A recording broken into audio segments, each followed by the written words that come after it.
Hello Global Family! Maraming pong salamat for tuning in sa aming YouTube channel. I believe na ang YouTube channel na ito ay nagsisilbing malaking pagpapala po sa inyong buhay as we continue to share the Word of God sa bawat isa sa atin. Right now, we are going to witness a message which I believe is going to transform your life. Naniniwala po kasi ako na ang salita ng Panginoon is not just informational but transformational. So fasten your seatbelt. Ihanda nyo na po ang inyong mga sarili. Kung kayo po ay may mga notebook, may mga ballpen dyan, i-ready nyo na rin po because I believe that this word is going to change your perspective and the way you see the Lord. So right now, we are going to watch this message and I hope that God is going to bless you. Buksan po natin ang ating mga Bibles, mga kapatid, sa Matthew chapter 7, verse 7. Matthew 7. Matthew 7, verse 7 to 8. Ask, and it will be given to you. Seek, and you will find. Knock, and the door will be opened to you. For everyone who asks, receives. And the one who seeks, finds. And to the one who knocks, the door will be opened. Seek, and you will find. The title of my message today is called Seek, and you will find. Seek, and you will find. Seek, and you will find. Sabihin nyo nga sa katabi mo yan, seek. Seek, and you will find. Naniniwala ho ba kayo, mga kapatid, that God is in control? Ang tawag po dyan sa theology, sovereignty ng Diyos. Nothing sits outside the sovereignty of God. Walang bagay na nangyayari sa mundong ito na hindi alam ng Diyos. Walang nangyayari sa mundong ito na hindi po kontrolado ng ating Panginoon. Because our God is our ultimate ruler. Ang Diyos natin, He controls the big events, He controls the little events, He knows the good events, and He even knows the bad events. Ang Diyos natin, kahit minsan inaalaw niya na dumaan tayo sa pagsubok, dumaan tayo sa hirap, ang Diyos natin ay hindi brutal at cruel na inaalaw ng Diyos yon para tayo ay pahirapan. God is not evil, but He can use evil for good. Nawala lang ako ng 2 linggo, nakalimutan nyo na mag-amen. Hallelujah. In fact, yung nangyari kay Joseph sa Genesis, naalala na po ninyo yon? Doon sa Genesis, si Joseph ay nahirapan, may dream na nilagay ang Lord sa kanya. Alam niya yung mangyayari sa kanyang future, pero hindi naging straight line yung kanyang journey. Dumaan siya sa hirap, dumaan siya na inalipusta siya, binenta siya, pinahirapan siya, inakusahan siya. Pero at the end of that journey, ang sabi mismo ni Joseph sa kanyang mga kapatid na nagbenta sa kanya, you meant it for harm, but God meant it for good. Ginamit nyo yan para ako'y saktan, pero ginamit ng Lord yung inyong intensyon for good. Everybody say, God meant it for good. Anong ibig sabihin ng God meant it for good? Ang sinasabi lang ni Joseph, God did it on purpose.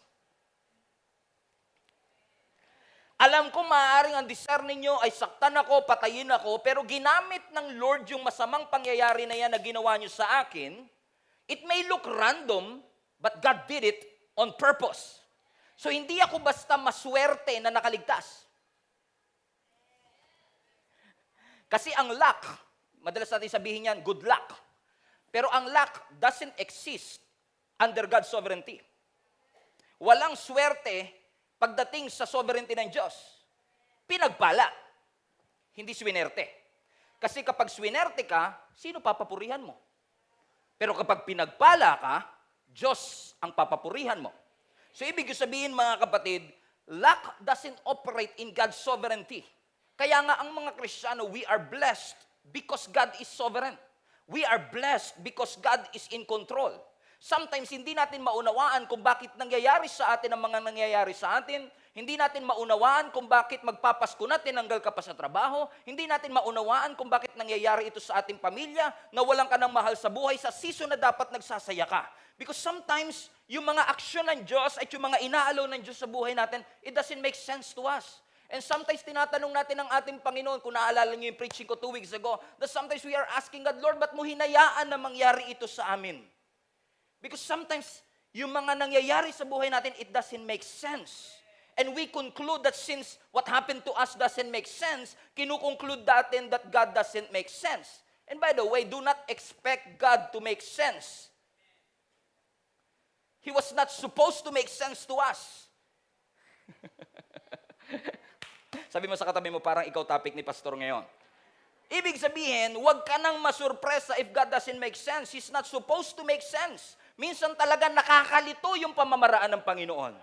Minsan talaga parang illogical yung pamamaraan ng Diyos. Yung mga plano ng Diyos parang hindi ma-conceive ng ating finite minds. And sometimes yung mga action ng Lord doesn't add up. Pero ang guarantee at assurance natin, the ways of God is higher than our ways. God's way is always the right way.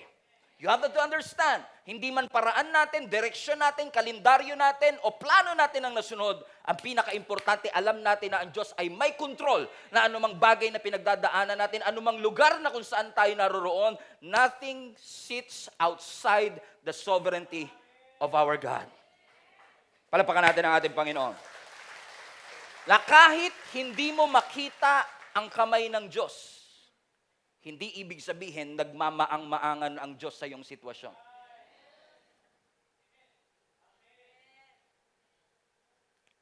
Kung hahanapin mo lang, makikita mo. Minsan, yung pamamaraan ng Diyos parang sa physical eye, parang contrary, o hindi yun yung magiging ending. Because sometimes, sa mga panahong naghihirap ka, hinahanap mo yung Diyos, hindi mo makita. Nangyayari ho ba yan? At kapag nag-e-expect kang magsasalita ang Diyos para i-explain niya yung sarili niya kung bakit ito nangyayari, hindi nagsasalita ang Diyos. In fact, pag may problema ka, mas madaldal pa si Satan kesa sa Diyos. True? Si Satan laging nagsasalita, iniwan ka na ng Diyos, kinalimutan ka na ng Diyos, walang Diyos. Ikaw naman, Lord, speak to me. Lord, cooperate please. Lord, urgent na to. Lord, emergency na to. Where are you? Where are you, God? Where are you? At kapag wala kang preconceived decision na magtiwala sa Panginoon kahit hindi mo siya makita, kahit hindi mo siya mahagilap, at parang hindi mo siya maramdaman, susuko ka. At iisipin mong kinalimutan ka na ng Diyos kasi hindi mo siya makita. Pero hindi porkit hindi mo siya nakikita, hindi gumagalaw ang Diyos. In fact, my advice to you is this. If you cannot see God, trust God even more. Trust God even more. Kapag hindi mo siya makita, mas lalo ka magtiwala kasi alam natin na ang Diyos ay may plano. Minsan, alam niyo ba na kahit ang Diyos may mga nililihim talaga sa ating intentional para turuan tayo magtiwala sa Diyos. Lagi ko ito ina-example, no? Kapag kinakasal kayo, di ba nag-a-I-do kayo dun sa inyong mapapang-asawa? Sasabihin ng pastor o ng pare, do you accept Jenny to be your lawful wife?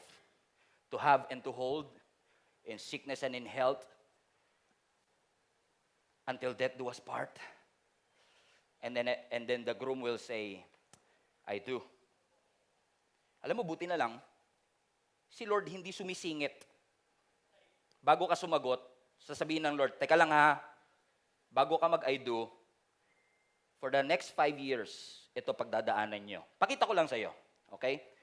Na yung mapapang-asawa mo, ganito yan. Na yung mapapang-asawa mo, tumutulo laway niyan. Humihilik yan sa gabi ng kasinlakas ng truck. At ito ang mga pagdadaanan nyo. Rurupok ang inyong relationship. Matitest ang inyong finances. Matitest. Siguro, hindi ka na mag-a-I-do kagad. Kung buti na lang talagang sinasadya ng Lord na hindi ipaalam sa atin. Kasi gusto niyang magtiwala tayo sa bawat hakbang na meron tayo. That sometimes, sabi ng Deuteronomy 29:29, the secret things belong to our God. Na even our God has secrets. Minsan may mga wini-withhold siya sa atin. Hindi dahil may gusto siyang patunayan, hindi dahil gusto niyang tayo ay takutin, kundi may mga secrets ang Diyos na gusto niyang tayo mismo ang makatagpo kung paulit-ulit tayong magtitiwala sa Panginoon. So, I'm going somewhere, pero what I'm trying to say is this. Ang Diyos, hindi tayo kailangan para manatiling Diyos. Correct? Hindi kailangan ng Lord si David para patayin si Goliath. Pero nakipag-partner si Lord kay David para i-defeat si Goliath. So, God will never cease to be God kapag hindi ka sumamba sa Kanya. God will never cease to be God kapag hindi mo siya makita. God will still be God. Magtiwala ka man sa Kanya o hindi. Correct? So let me just tell you this, hindi ng Diyos kailangan ang tulong mo. Just in case. Na minsan sinasabi natin, Lord nagsimba ako. Baka naman. Lord, nagsimba ako sa first week ng December, so I expect something good to happen to me all throughout the week. Because ang expectation ng maraming tao, if you do good, God will do good to you. Kaya minsan it doesn't make sense kasi gumawa ka naman, nagsimba ka naman, doon ka pa nagka-problema. Kasi sometimes nalilito ka, nakukonfuse ka kasi iba yung pamamaraan ng ating Panginoon. Hindi kailangan ng Diyos ang tulong mo, pero iniimbitahan ka ng Diyos na makipag-partner sa Kanya para ma-execute at ma-enforce ang kalooban ng Panginoon dito sa mundong ito. So question, gusto mo bang maranasan ng victory? Gusto mo ba na magkaroon ng maayos na takbo ang iyong buhay, kapatid? Gusto mo bang matapos na yung buhay mo na lagi na lang discouraged at defeated? Gusto mo bang tanggalin na ng Lord at wasakin na ng Lord yung unproductive cycle, yung vicious cycle na tumali sa atin for many years? Makipag-partner ka sa Diyos. Imbitahan mo ang Diyos. Kahit hindi mo siya nauunawaan minsan, makipag-partner ka sa Kanya, magkaroon ka ng desisyon na, Lord, ano mang mangyari, kahit hindi ako sure sa ano mang kakahinatnan ng 2023, I want to partner with you that your will be done on earth as it is in heaven. Make a decision to put your faith to the next level. Especially this 2023. I want to invite our entire global family. I don't want to judge anybody or condemn anybody, but what I'm trying to say is this. I want to invite you. Gusto mong maranasan ng greatness at goodness at faithfulness ng Panginoon, makipag-partner ka sa Diyos.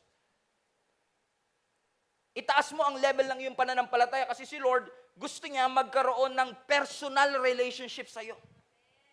Let me repeat, hindi lang functional relationship. Gusto niya personal relationship. Kasi yung relationship mo dun sa barbero mo, functional. Basta nakakapagbayad ka, nagugupitan ka, tapos na. Correct?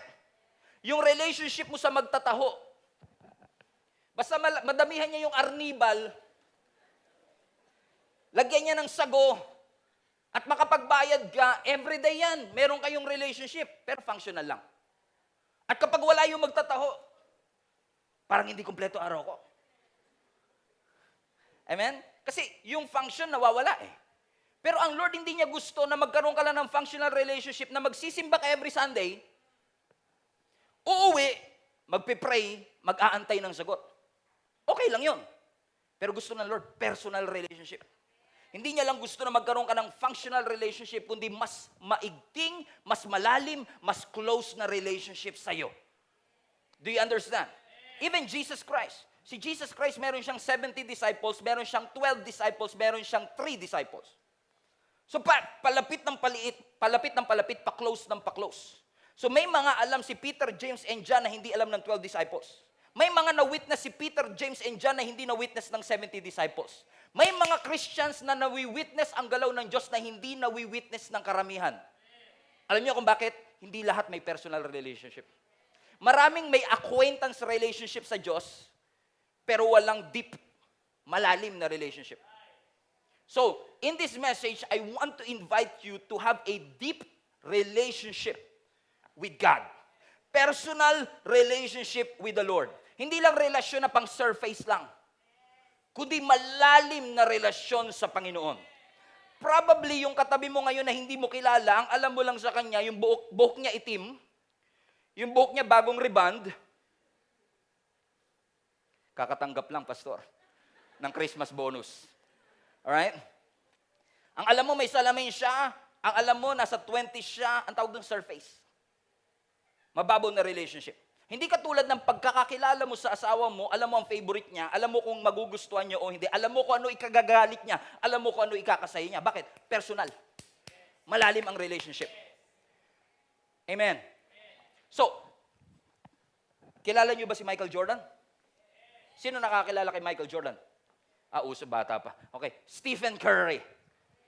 Mga Stephen talaga, pogi talaga yan. Okay, sino nakakilala kay Stephen Curry, for example? Okay. Sino nakakilala sa akin? Taas kamay. Okay. Okay, marami nakakilala sa akin. Mas sikat pala ako rito kaysa kay Stephen Curry. Hallelujah! Okay.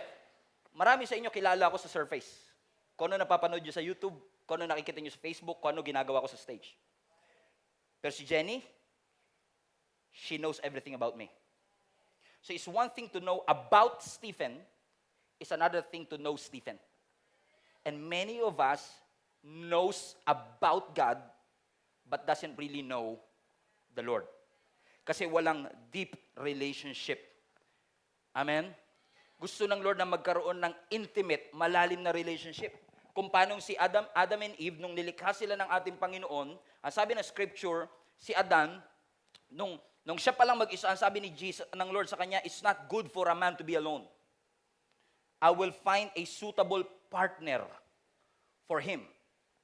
Kasi gusto ng Lord na tayo ay magkaroon ng, ang Diyos hindi siya against sa relationship. He wants us to have relationships. Pastor, February na ba gusto niyo ba ang relationship pinag-uusapan natin? Amen? At katulad ni Adam and Eve, katulad namin ni Jenny, at katulad ng maraming mag-asawa sa inyo na may romantic relationship. Hindi porket natutulog kayo sa isang kwarto, romantic ang relationship. Kaya romantic ang relationship ninyo because you spend time with each other. And every time may kinakasal ako, meron akong counseling na ginagawa. At lagi ko sinasabi sa kanya, sa kanila na, paano mo siya nakilala? Lagi ko inugat, paano niyo siya nakilala? Kasi gusto kong ipaintindi sa kanila na yung kanilang desisyong magpakasal, hindi basta paggising nila, magpakasal na tayo. Na-build up yung relationship mula pa sa pagkakaibigan hanggang pagkakaibigan. Hallelujah. Praise the Lord. Ang tahimik na 11 a.m. Amen. Naunawaan niyo mga kapatid, na may progression yung kanilang relationship hanggang dumating sila sa tagpo at sinabi nila, ikaw ang dadaling ko sa dambana kasi ikaw ang binigay ng Panginoon sa akin. Katulad ni Adan, ang sabi ng Lord sa kanya, I will make a suitable helper kasi alam ng Diyos, he cannot function on his own. Kaya niya nilikha si Eva para maging partner. Si Lord nag-design ng perfect counterpart. Pansinin niyo, yung ibinigay kay Eva, hindi nanay. Hindi sinabi ng Lord, malungkot si Adan, bigyan natin ng nanay. Kasi madalas sa atin, pag malungkot ang sagot, nanay, mama. Amen? Hindi binigay nanay. Napansin niyo? Hindi binigyan ng manager. Hindi binigyan ng boss. Hindi binigyan ng maid. Ano binigay? Suitable helper. Alam niyo ang Hebrew word ng helper? Ezer.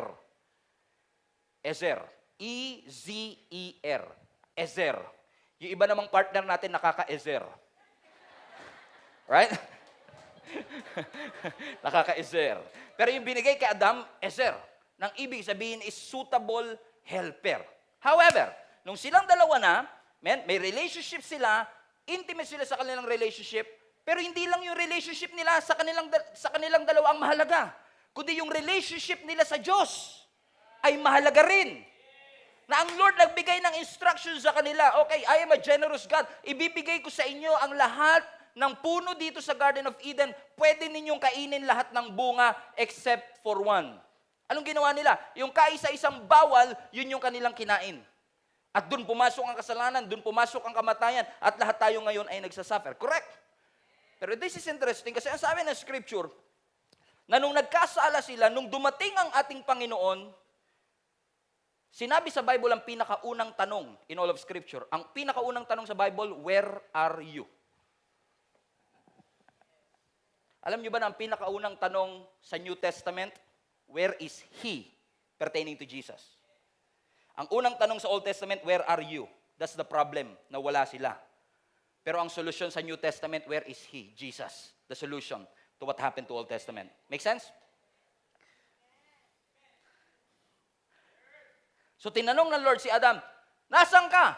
Hindi dahil hindi alam ng Diyos kung nasan sila. Alam ng Diyos kung nasan sila. Because God is in control. He is all-knowing. Alam ng Diyos kung nasan sila, pero hindi porket tinatanong sila ng where are you, hindi alam ng Diyos kung nasan sila. Amen? Kaya nagtanong ang Diyos ng where are you, hindi dahil hindi alam ng Diyos kung nasaan sila, kundi gusto ng Lord ipaintindi sa kanila that you are lost in my presence. That because you sinned, you created a distance between God's holiness and righteousness because of your sinful act dahil sa iyong ginawa. It was asked for them to realize that you are lost in His presence. Kasi si At si Eva, nung sila'y nagkasala, nagtago sila at kinover nila ang kanilang sarili sapagkat na-realize nilang sila ay hubad. And by the way, let me just tell you this. Because of our sin, most Christians are trying to hide and cover their sin. But let me just tell you this. You cannot cover your sin and shame on your own. Because Jesus came 2,000 years ago, not just to cover your sin, but to wash your sin. That's why ang good news ay good news. That's why ang gospel ay good news. Hindi dahil ang Diyos nagbigay ng band-aid solution sa sinful humanity. Kaya good news ang gospel because when you accept Jesus as your Lord and Savior, you become a new creation. The old has gone and the new has come. Praise the Lord. Palapakan natin ang Panginoon. Ibig sabihin mga kapatid, kahit na anong na-achieve mo, kahit gaano kataas ang iyong pinag-aralan, kahit gaano karami ang pera sa bank account mo, kahit nakuha mo na yung bonus mo, kailangan mo pa rin si Jesus sa iyong buhay.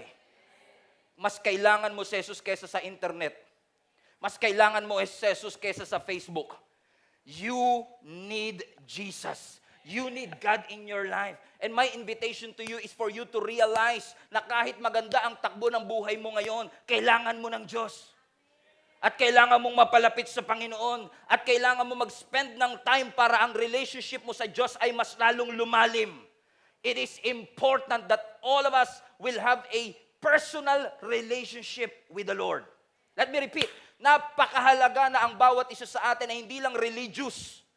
Kailangan meron kang personal relationship sa Diyos. Kailangan ng relationship mo kay Lord hindi lang functional na kapag nanalangin ka, sasagot siya. Gusto niya magkaroon ng deep personal relationship. He wants you to know Him deeper. Mas malalim. And just when I thought na malalim na pagkaunawa ko sa Panginoon, mas lalong ipinaalala ng Panginoon sa akin na hindi mo maiki-claim na kilala mo na talaga ang Diyos. Because marami akong kilala na dahil sa yaman nila, dahil sa achievements nila, dahil sa mga bagay na na-accomplish nila sa buhay, wala na silang panahon na hanapin ang Diyos. Mas gusto lang nilang hinahanap sila ng Diyos. Pero ayaw nilang hanapin ang Diyos. Alam mo ang tawag ng Bible sa mga tao na walang panahong maghanap sa Diyos? You'll be surprised. Ang tawag ng Diyos dyan, kayabangan. Psalms chapter 10 verse 4. In his pride, the wicked man does not seek Him. In all his thoughts, there is no room for God. Merry Christmas, everybody. What a convicting word. Na sinasabi ng scripture, yung mga wicked, dahil sa kanyang kayabangan, walang lugar ang Diyos sa puso niya. Walang lugar walang lugar si Lord sa kalendaryo niya. Walang pwesto ang Diyos sa puso niya. Na parang gusto niya lang hanapin yung dreams and goals and success, kung paano matutupad ang aking pangarap, pero hindi niya pinursu yung purpose ng Diyos. Alam niyo mga kapatid, napakahalaga at napaka-importante po na tayo hindi lang natin pinupursu yung dreams natin, kundi yung purpose natin. Kasi kapag dreams mo ang nagdadrive ng buhay mo, papunta ka lang dun sa pangarap mo. And you will realize na madalas tayo, kapag na-achieve mo na yung success, success doesn't feel successful kapag wala si Lord. Wala si Lord eh. Hindi mo siya hinanap. Ang pinurso mo lang yung pangarap mo na magkaroon ka ng bahay, magkaroon ka ng kotse, magkaroon ka ng pamilya. Maganda po ang lahat ng bagay na yan. Hindi ko po sinasabing mali ang mangarap. Pero dapat yung purpose ang habulin natin. Lord, ano ang purpose mo sa aking buhay? Bakit ako nakapagtayo ng negosyo? Anong purpose mo? Bakit construction yung nature ng aking business? Bakit sa restaurant business ako? Bakit nandito ako sa trabahong ito? Bakit mo ako ginawang artista? Sana all. Ano ang purpose, Lord? Yun ang lagi mong tanungin eh. Lord, hindi aksidenteng nandito ako eh. Hindi aksidente na ako ay engineer at Kristiyano. Hindi aksidente yung maraming engineer, pero may mga engineer na Christian. Maraming architect pero may mga architect na Christian. Hindi po aksidente na ikaw ay Kristiyano at nag-iisang Kristiyano sa iyong pamilya. May purpose ang Panginoon kung bakit ngayon inaalaw. Kung kaya't ako po ay naghihikayat sa bawat isa sa atin na sana naman ilagay natin sa prioridad yung magkaroon tayo ng personal na relationship sa ating Panginoon. Sino sa inyo naniniwala mga kapatid na ang priority natin napakahalaga? At yung sequence ng ating priority, napakahalaga. Sequence matters. The first must be the beginning. Kung ano yung dapat number one, yung dapat ang number one. Correct? Kasi kapag mali ang sequence, sira lahat. Kapag mali ang sequence, disaster. Pag nagbotones ka ng polo, mali ang unang botones, mali na lahat. So yung una, pinakamahalaga. Amen. And even God, even ang Diyos natin, He knows how to prioritize. Nung nilikha ng Diyos ang mundo, sa day 1, hindi unang nilikha. In case you don't know, sa day 1, hindi tao ang unang nilikha. Alam niyo po ba kung pang ilang araw tayo? Day 6. At pagkatapos ng day 6, nagpahinga ang Panginoon. Ibig sabihin, tayo yung pinaka-finale. Sabi mo sa katabi mo, pang-finale ka. Pang-ending ka eh. Amen? Pang-ending ka eh. Imagine niyo kung ang Diyos hindi marunong mag-priority. At inuna ka muna niyang nilikha bago oxygen. Kahit gaano ka kaganda at kahit gaano kamahal ang skincare mo, patay ka.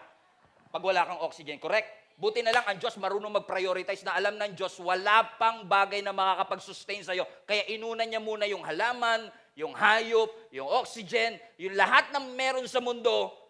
Ang sabi ng Lord, nung finish na lahat, ilagay mo na ang tao.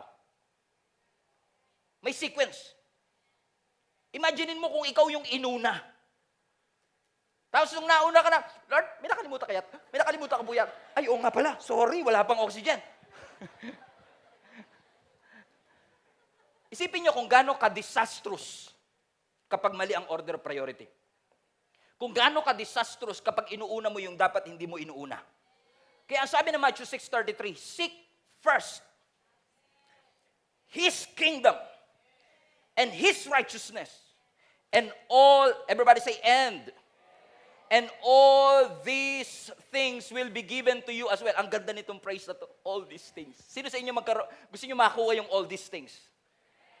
Actually, pag tinignan mo ang Matthew 6, alam mo kung ano all these things? Damit, pagkain, basic need. Sino sa inyo gusto nyo magkaroon ng basic needs that all these things will be given to you? Correct? Pero ito ba yung nauna? Ito ba yung nauna sa verse? Balikan nga natin yung una. Matthew 6:33. But seek first. Ang ginagawa natin, yung all these things, nilalagay mo sa unahan. Tapos nilalagay mo yung seek first. Tapos nag-expect ka ng blessing. Parang gusto mo munang malikha ka bago oxygen. Inuuna mo yung karwahe bago kabayo. Yung iba dyan, alas stress pa. Hindi. Amen? So, ibig sabihin, napakahalaga ng prioritization. Amen? And I'm not here to judge your priorities because if you don't know, your actions, mga kapatid, are the result of your priorities. At marami sa atin nagsasabi, Pastor, wala akong panahon sa Diyos. Pastor, masyado akong busy sa Panginoon. Pastor, masyado akong busy sa maraming bagay. Napapabayaan ko na yung pamilya ko, napapabayaan ko na yung trabaho ko. Marami tayong naririnig na ganyan dahilan. At parang sinasabi natin, Lord, Pastor, ipag-pray mo naman ako na magkaroon ako ng commitment sa Diyos, magkaroon ako ng commitment sa family ko, magkaroon ako ng commitment para sa negosyo namin, sa business namin, sa trabaho natin. We don't have a commitment problem. We don't have a commitment problem. We have a priority problem. Hindi commitment ang problema natin. Ang problema natin, we don't know how to prioritize. Seek first His kingdom and all of His righteousness, and all these things shall be added unto you. My premise is this. God wants to have a personal relationship to you, and all these things will be added unto you. And contrary to popular belief, hindi po kailangan ng magic formula para maging close kay Lord. Hindi kailangan tapos ka ng theology para maging close ka kay Lord. At marami sa atin ang nadaya ng katotohanan na ang Lord nagsasalita lang sa mga spiritual na tao, sa mga pastor, sa mga teacher, yung may spotlight sa harapan, may microphone sa kanilang kamay, doon lang nagsasalita ang Panginoon. No, nothing could be further from the truth. He wants to speak to you. He wants you to draw yourself to Him. Gusto niyang mapalapit ka sa Kanya. Gusto niya magkaroon ng personal relationship sa iyo. That every time you open your Bibles, He will make Himself known to you. Na nakikilala mo siya ng mas malalim. Kung paano pag binabasa mo ang chat ninyo, nung hindi pa kayo magjowa, nakilig ka. Kumain ka na ba? Alala niya talaga ako, busy siya, pero may time siya sa akin para mangamusta. Kaya ngayon, nagagalit ka, di ba? Kasi buong araw hindi siya nag-text sa'yo kahit isang beses, pero priority ka daw niya. May kilala ba kayong ganyan? Sasabihan kang mahal ka, pero hindi ka priority? Huwag na kayo magsabing mahal nyo kung hindi nyo naman kaya prioritize. Sabi mo sa katabi mo, ikaw nasa pool, no? Tapi ka ni pastor.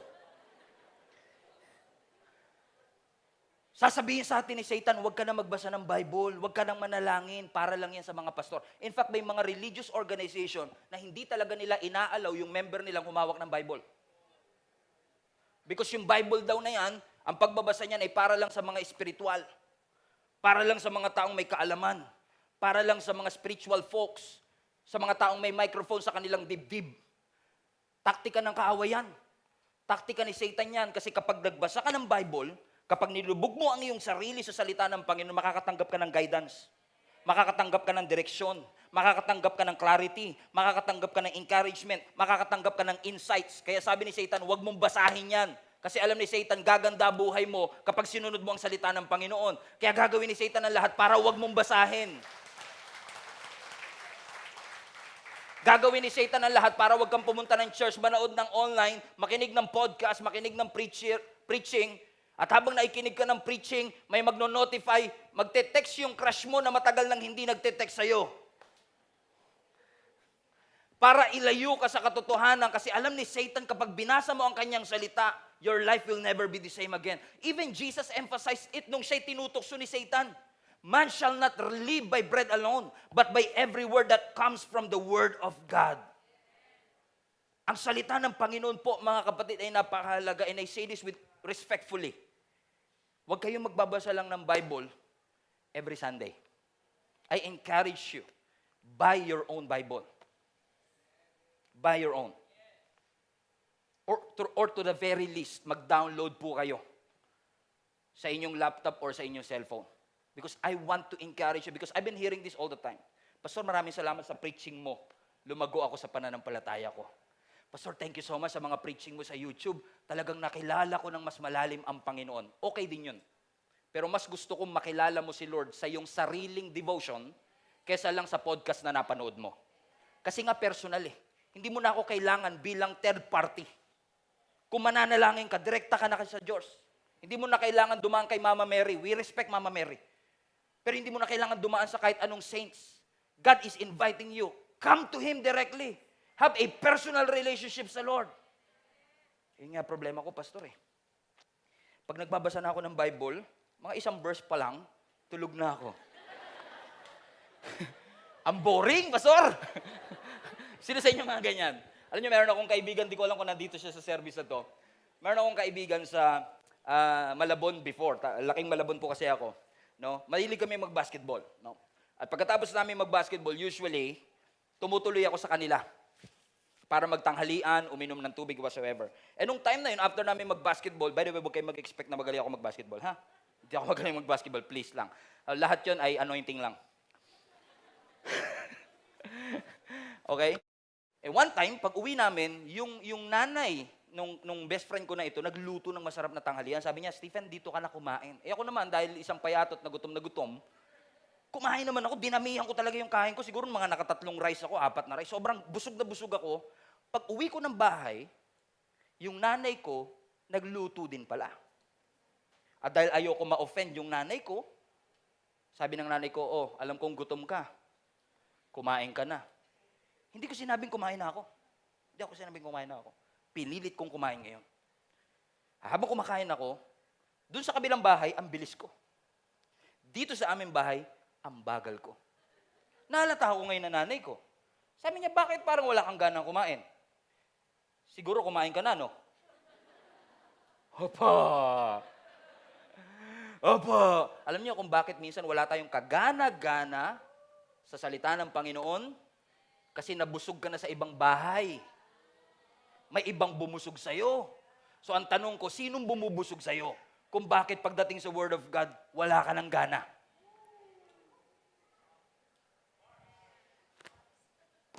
Kailangan natin ng pagkain, kapatid. Amen? And maganda po na nakikinig tayo ng preaching, nakikita natin ang Word of God sa screen. Pero wag naman po kayong kakain once a week lang.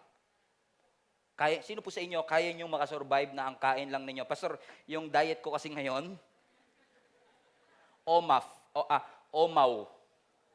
1 meal a week. OMAW. Isang linggo, isang beses na ako kakain. Na-late pa, di ba? Kalahati lang, snack na lang.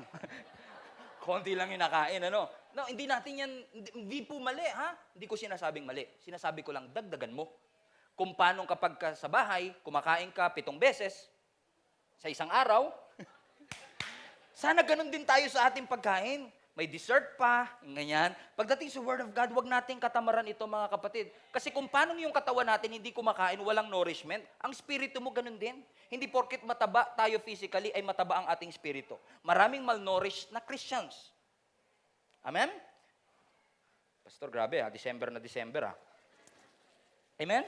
And madalas, may kilala nga po ako, mas madalas pa kumain yung ego kaysa sa spirit. Yun nga, Pastor. Pero, Pastor, nagbabasa ako araw-araw. Nagbabasa ako. Alam niyo po ba, mga kapatid, na hindi porket nagbabasa ng Bible, reading the Bible doesn't guarantee transformation. Let me repeat. Reading the Bible doesn't guarantee transformation. Kasi kahit yung Pharisee nagbasa rin ng Bible. Mga researchers nagbabasa ng Bible. Atheist nagbabasa ng Bible. So it's not the reading. It's the seeking. Reading will bring information. Seeking will bring transformation. So don't just read. Seek God. Hanapin mo siya talaga. Hindi lang yung nagbasa ka, kundi hanapin mo, kasi ang sabi ng scripture sa Matthew 7, seek and you will find. Hanapin mo yung katotohanan. Huwag ka lang magdepende sa preaching ni Pastor Stephen o sa preaching ng ibang tao. Ikaw mismo hanapin mo. Saliksikin mo. At hindi porkit nagbitaw tayo ng verse, hindi mo na i-check. Hanapin mo pa rin. I-double check mo. Tama nga kaya yung preaching? Nasa context nga kaya ito? Kasi ang sabi, seek and you will find. And napakarami pong tao ngayon, marami tayong tanong patungkol sa ating Panginoon. Marami tayong mga tanong na hindi natin masagot-sagot. Kasi puro nagbabasa tayo, pero we don't seek. Ang pangako ng Panginoon, the one who seeks will find. Lahat ng taong naghahanap ay makakatagpo. Katulad ng mga nanay natin, mga kapatid, di ba? Pagka naghahanap tayo, nasa na yung cellphone ko? Ano sasabihin ng nanay natin? Huwag kasi bibig ang ginagamit mo sa paghahanap. Gamitin mo ang iyong mata. Kailangan kasi maging intentional ka talaga sa paghahanap. Pag pumupunta ka ng grocery, pumupunta ka sa Divisoria, anong sasabihin ng mga sales lady? Sir, anong hanap mo? Sabi mo, away. Hanap ko away. Amen. Di ba? Di ba? Kasi alam nilang may hinahanap ka. Alam nilang nandun ka for a reason. Nag-window shopping ka pa. Nagiging intentional sila. Anong hanap mo? Anong hanap mo? Ano sabi ng scripture? Ask and it will be given to you. Seek and you will find. Seek and you will find. Hallelujah. Amo, minsan may lumapit sa akin. Dala-dala niya yung cellphone niya. Sabi niya sa akin, Pastor, nakita mo to yung comment na to patungkol sa'yo? Binasa ko yung comment. Video ng preaching ko na hindi Gia Kamanaba ang nag-upload. Merong nag-upload na iba. Apparently, yung video has 5 million views. Sabi niya, Pastor, nakita mo na tong comment na to? Nung tinitignan ko, may isa nag-comment doon. Ano ba naman yung suot ng pastor na yan? Pangtambay. Ganyan ba dapat ang bihis ng isang pastor? Now, yung video, 5 million views. So hindi siya private. Public siya. Pero hindi ko siya alam. It's there. But I don't know it. Na kung mag-i-spend na ako ng 10 seconds to Google it, makikita ko. Ang Diyos parang ganun eh. Public siya, hindi siya nagtatago. Pero hindi porkit hindi mo siya makita, nagtatago ang Diyos. Kailangan mo lang hanapin. And minsan, isa to sa mga mali ko, na gusto kong i-educate din kayo, na minsan, yung mga videos that we have on Facebook have thousands of comments. Pero minsan, ang nahahanap ko lang yung maling comment. And guilty ako dito. That every time na may mga videos tayo, there are thousands of comments. Scroll lang ako ng scroll kasi I'm trying to look for one bad comment. And without me realizing na hinahanap ko yung mali, na hindi ko makita yung mga tama. So, ibig sabihin, kung ano yung talagang i-intentionin mong hanapin, yun yung makikita mo. Kasi nandun naman yung good comments talaga. All along nandun yun. Hindi yung nagtago, hindi yung naka-private. Milyon na nga nakakita eh. Libo-libo na nga nagkomento eh. Pero hindi ko alam. Pero nung hinanap ko, it only takes me 10 seconds. At katulad ng Panginoon, ang Diyos hindi nagtatago sa atin. So, sa mga pagkakataong hindi mo siya makita, I say this respectfully, hinanap mo ba siya? Because the one who seeks will find. Napakarami pong magagandang videos, magagandang contents, inspirational, motivational, educational, pero bakit minsan yung nakikita pa rin natin sa Facebook yung mga garbage na content? Because if you will not be intentional about looking for great contents, you will never find it. At sasabihin mo, ito talagang Facebook at YouTube na to, wala nang naidulot na mabuti. Meron. Hindi lang yun yung hinahanap. Hindi porket lumabas sa feed. Hindi porket nag-appear sa wall. Yun na kagad. Sabi ng Psalms 34 verse 4, I sought the Lord. Everybody say sought. Sa present tense, I seek. Hinanap ko ang Panginoon and He answered me. He delivered me from all my fears. So friends, I want to encourage you. And I say this with all humility, respectfully. Kailan po ang huling beses na nanalangin ka sa Panginoon? Kailan ang huling beses na hinanap mo ang ating Panginoon? Kasi ang prayer po, opportunity yan para mas lalo kang mapalapit sa ating Panginoon. Seek Him and you will find. Pastor, hindi ko alam ang purpose ko. Seek Him and you will find. Pastor, hindi ko alam ang calling ko. Seek Him and you will find. Hanapin mo ang Panginoon at makikita mo. Because every time you pray to the Lord, every time you worship the Lord, every time you come to the church, online or in person, opportunity yan para mas lalo kang mapalapit sa ating Panginoon. Unfortunately, for Christian circles nowadays, ang mga prayer natin masyado ng mechanical. Wala nang seeking. Katulad ng Matthew chapter 6, ang sabi ng ating Panginoon sa Matthew 6, di ba? When you pray, pray like this. Unfortunately, yung ibang intindi nila, ako ano yung nandun, our Father who art in heaven, ganun na ganun ang prayer. No, listen. When you pray, pray like this. Hindi sinabing pray in these words. Hindi sinabing ganun. Hindi sinabing pray in these words. Ang sinasabi ng Panginoon, pray in this manner.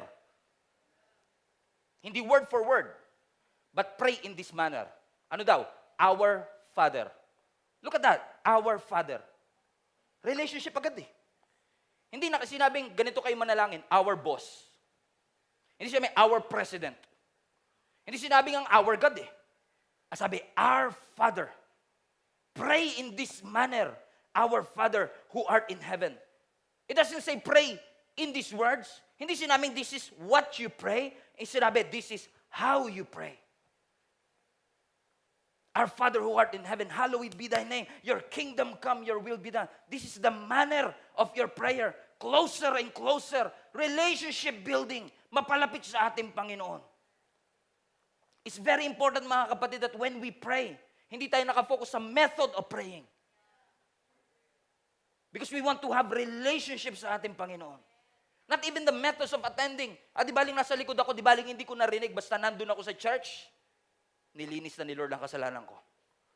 No, mga kapatid. Surface relationship yan. Gusto ng Lord, lumalim ka sa iyong pananampalataya.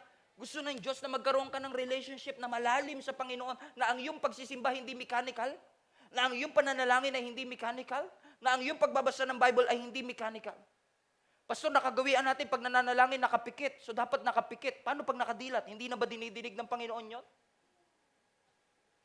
Maganda ang posture, maganda na ginagalang natin ang Panginoon. Pero the very reason na nakikita ko kung bakit lang tayo pumipikit talaga in the first place is for us to eliminate all the distractions.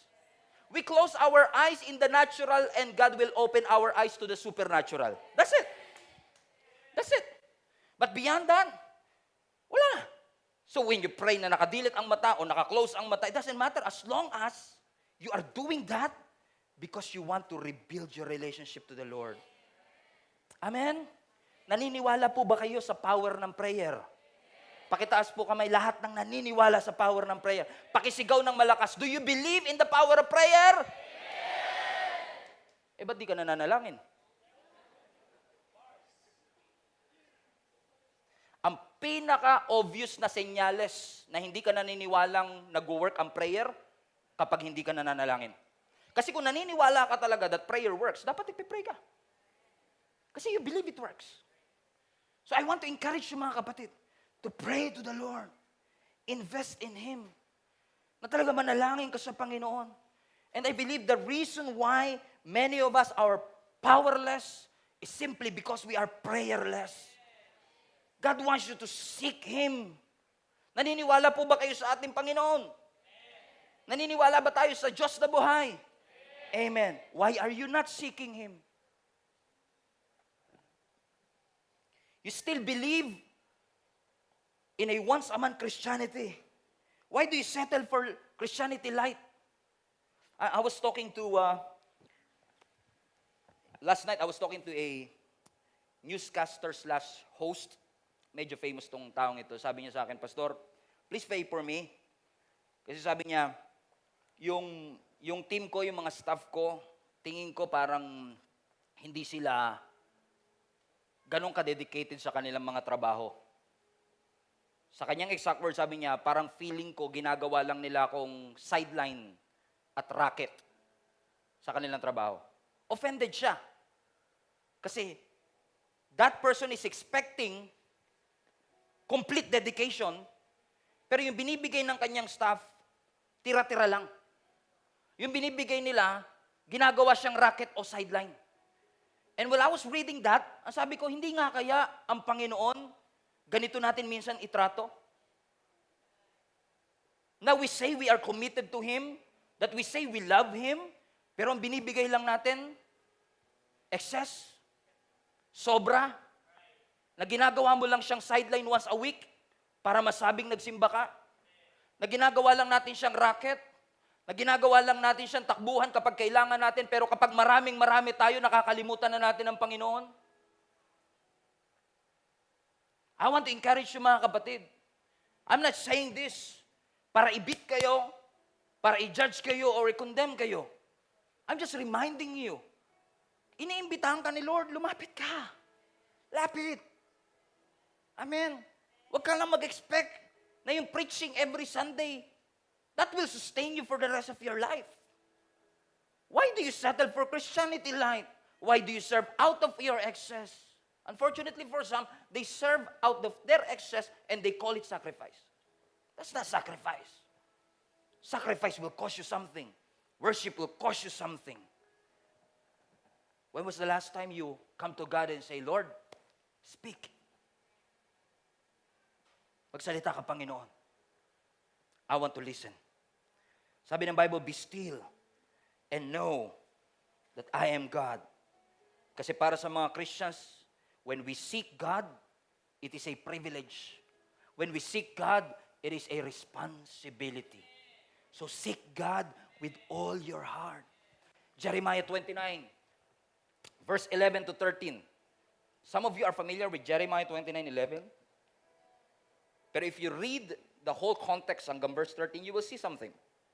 Sabi ng verse 11, Jeremiah 29, for I know the plans I have for you, declares the Lord. Plans to prosper you, not to harm you. Plans to give you hope and a bright future. Do you want that? Yes. Next verse. Then you will call on me. And come and pray to me, and I will listen to you.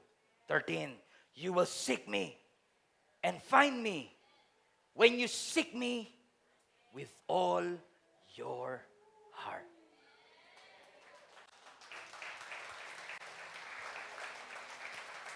Gusto mo siya makita? Huwag mo lang siya basta hanapin. Seek Him with all your heart. Parang terno siya sa first commandment, no? Love the Lord with all your heart. Ano sinasabi ng Lord? Mahal mo pala ako eh. Lagyan mo puso. Pusuan mo. Love the Lord with all your heart. Psalm 63 verse 1. Oh my God, you are my God. Early will I seek you. My soul thirsts for you. My flesh longs for you in a dry and weary land where there is no water. Everybody say, let's go back to that again. Verse 1. Oh God, you are my God. Early will I seek. Alam niyo po ba, ang Hebrew word ng seek dito is to aggressively pursue. Oh God, you are my God. I will pursue you. Because blessed, pinagpala, ang mga tao na naghahanap sa Panginoon with all their heart. You are blessed when you seek God with all your heart. Those who diligently seek the Lord, ang pangako ng Lord, you will find Him. Ano mang tanong na meron sa iyong isipan, ano mang bumabagabag sa iyong puso, kapag hinanap mo ang Panginoon, matatagpuan mo siya. At kapag natagpuan mo siya, matatagpuan mo ang sagot. Lahat ng naghahanap sa Panginoon ay hindi pagkukulangin ng Diyos. Sabi ng Bible yan. Sabi ng Bible yan. Kapag hinanap mo ang Diyos, hindi ka pagkukulangin ng ating Panginoon. So my friends, I want to encourage you over and over again, especially as we end this year. Let us face 2023 with a better perspective of who God is in our life. And you will only achieve that better perspective if you will continue to seek the Lord. So guys, friends, family, global fam, huwag nating gawing secondary ang spiritual growth. Make it a priority in your life. Make it a priority in your life. At kapag priority mo, nasa kalendaryo mo yan. Kapag priority mo, nasa schedule mo yan. Amen? Huwag ka lang basta maghanap ng free time. Ay, free ako sa Sunday, magsisimba ako. No. I-prioritize mo. Ilagay mo na kagad sa kalendaryo ng 2023. Lahat ng 52 Sundays na yan, magsisimba ako. Wala nag-amen na. It's too much, Pastor. Amen? Amen? I commit myself. Pwede ko nagsasabi, okay, I commit myself to read the entire Bible in 1 year. Lagay mo sa priority. Hindi, magbabasa ako ng Bible kapag may time ako. Mananalangin ako kapag may time ako. That's one way to do it. Maraming gumagawa niyan. Pero I'm inviting you into a new process of putting God a priority. But whatever happens, I am going to prioritize my spiritual growth. And that it will be my decision. Amen? Na ilalagay ko si Lord na number 1 sa aking buhay. I will prioritize my relationship with the Lord. Kaya nga dito sa church, no, every time I stood here, every after I preach, naririnig niyo ako lagi, if you have time, mag-join kayo sa Link Up Group. Every Sunday yan. Every after service, even our online, sinasabi ko, mag-join kayo sa Connect Experience na ginagawa natin via Zoom after the service. Why am I saying that? May mawawala ba sa akin pag hindi kayo nag-groups? Sa totoo lang, wala po. Pero magkakaroon ka kapag sumali ka nito. And I guarantee you, kapatid, when you invest in your spiritual growth, you will see changes happening in your life. Mag-invest ka, kapatid. Mag-invest ka ng panahon, ng oras. We have this growth track na ginagawa natin every Sunday. Paglaanan mo ng panahon, mag-i-start uli yan ng January. Every Sunday yan. Amen. Kung nagtatanong ka, Pastor, I've been attending the church for quite some time. Hindi ko alam kung ano ang next step sa aking buhay. The next step is to join the Link Up Group. The next step is to enroll to our growth track training. At kapag ginawa mo yan, mga kapatid, hindi ko sinasabing kapag ginawa mo yan, mababayaran ng utang mo. Pero ang sinasabi ko lang, kapag ginawa mo yan, mas lalo kang mapapalapit sa Panginoon, na kahit hindi pa bayad yung utang mo, magkakaroon ka ng perspective. God will provide. God will restore. God will provide. He is my Jehovah Jireh. He is my Jehovah Rapha. Amen? Amen? Lagi nating unahin ang ating Panginoon. Amen? Sino sa inyo, mga kapatid, ang excited sa Unlad 2023? Uunlad tayo. Alam niyo, unlad, unahin natin lagi ang Diyos. Unlad. Uunlad tayo. Aangat tayo. Uunahin natin lagi ang Panginoon. Anumang sitwasyon, anumang panahon, uunlad tayo. Hallelujah. Kasi kapag inuna mo ang Panginoon, uunlad ka talaga. Hallelujah. Naniniwala tayo dyan. So I want to encourage you mga kapatid, make a decision today. Because every decision is a spiritual decision. So make a decision today. I'm going to follow Jesus. I'm going to prioritize Jesus. And since Jesus is my priority, I'm going to put Him in my calendar today. Let's bow our heads. Let's pray. Father, empower us, teach us, allow us to seek you like never before. We are amazed with what you are doing. We are amazed of all the things that you have done para po sa pamilyang ito. But all the more, Lord God, alam kong iniimbitahan mo kami sa mas malalim na relasyon sa iyo. So today, Father God, in the midst of all the uncertainties, and even in the midst of our busyness and celebration, allow us always to prioritize and seek you. Seek the kingdom. Sa mga panahon, O Diyos, that we make you secondary, patawarin niyo kami, Panginoon.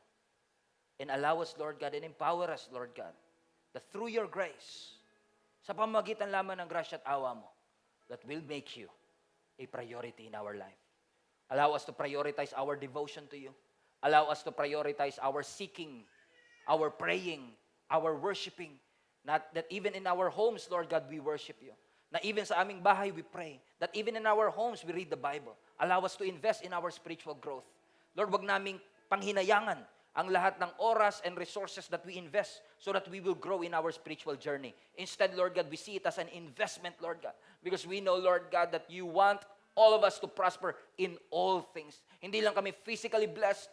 Gusto mo kami ay spiritually blessed. Gusto mo kami ay emotionally blessed, mentally blessed. Lord, yun ang gusto namin mangyari. And I declare that in our family, in Jesus' name to happen. And we receive that, Lord God. We thank you for the word. We thank you for reminding us, oh God. And we claim and receive and we want to practice this, oh God. The principles that you've taught us today. In Jesus' mighty name we pray. Everybody shout, Amen.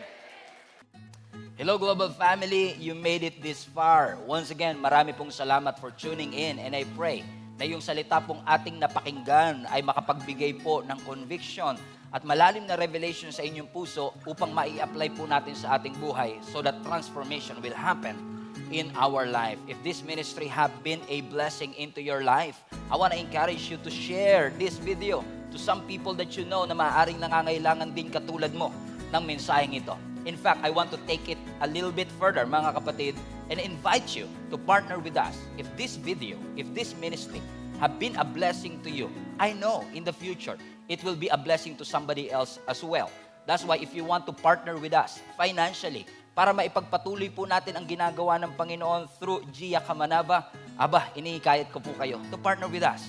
Pumunta lang po kayo sa aming website, giasmnb.com/give. At lahat po ng mga ways that you can support, ways that you could give para po sa ministering ito ay makikita po ninyo doon. You can give through GCash, debit card, credit card, bank remittances, at maging mga bank transfer. So, ano pang inaantay ninyo? Support the ministry mga kapatid para mas marami pa tayong maabot at mapuno po talaga natin ang langit.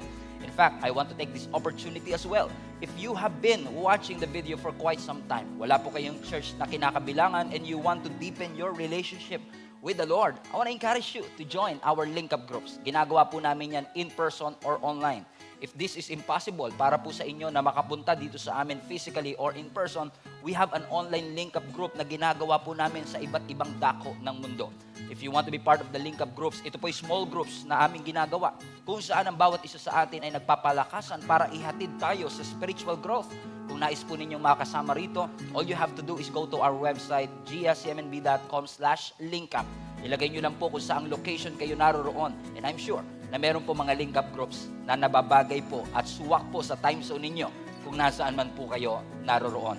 Once again, marami pong salamat for reaching this far at naabot nyo po ang part ng video na ito. And I hope sa mga susunod pang video, mapagpala pa tayo ng lubos ng ating Panginoon. Keep spreading the word of God. Punuin natin ang langit and let us fight for our family.